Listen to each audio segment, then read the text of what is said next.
ಚಾಮರಾಜನಗರದ ತೇರಂಬಳ್ಳಿ ವ್ಯಾಪ್ತಿಯ ಗೊಬ್ಬಳಿಪುರ ಗ್ರಾಮಕ್ಕೆ ಸಾರಿಗೆ ಬಸ್ ಸೌಕರ್ಯ ಇಲ್ಲದ ಕಾರಣ ಗ್ರಾಮಸ್ಥರು ಎದುರಿಸ್ತಾ ಇರುವ ತೊಂದರೆ ನಿವಾರಿಸೋಕೆ ಚಾಮರಾಜನಗರ ವಿಭಾಗೀಯ ನಿಯಂತ್ರಣಾಧಿಕಾರಿ ಎಸ್ಪಿ ನಾಗರಾಜ್ ಅವರಿಗೆ ಜುಲೈ 8ರಂದು ತುರ್ತು ಕ್ರಮ ಕೈಗೊಳ್ಳುವಂತೆ ಆಗ್ರಹಿಸಿ ಅಧಿಕೃತವಾಗಿ ಮನವಿಯನ್ನು ಸಲ್ಲಿಸಲಾಗಿದೆ. ಇನ್ನು ಗೊಬ್ಬಳಿಪುರ ಗ್ರಾಮಕ್ಕೆ ಸಮರ್ಪಕ ಬಸ್ ವ್ಯವಸ್ಥೆ ಇಲ್ಲದ ಶಾಲಾ ಕಾಲೇಜು ವಿದ್ಯಾರ್ಥಿಗಳು ಹಾಗೆ ಸಾರ್ವಜನಿಕರು ಪ್ರತಿನಿತ್ಯ ಪರದಾಡ್ತಾ ಇದ್ದಾರೆ. ಈ ಸಂಬಂಧ ದಿನಾಂಕ 3/7/2026ರಂದು ಕೊಳ್ಳೇಗಾಲದ ಉಪವಿಭಾಗೀಯ ನಿಯಂತ್ರಣಾಧಿಕಾರಿ ಭೋಗನಾಯ್ಕ ಅವರಿಗೆ ಮನವಿಯನ್ನ ಸಲ್ಲಿಸಿ ಸಾರಿಗೆ ಸೌಲಭ್ಯವನ್ನ ಕಲ್ಪಿಸುವಂತೆ ಒತ್ತಾಯಿಸಲಾಗಿತ್ತು.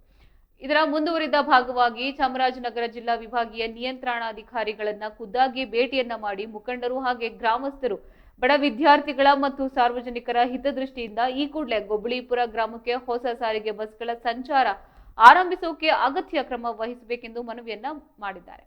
ಇನ್ನು ಮನವಿ ಸ್ವೀಕರಿಸಿದ ಅಧಿಕಾರಿಗಳು ಸಕಾರಾತ್ಮಕವಾಗಿ ಸ್ಪಂದಿಸಿದ್ದಾರೆ.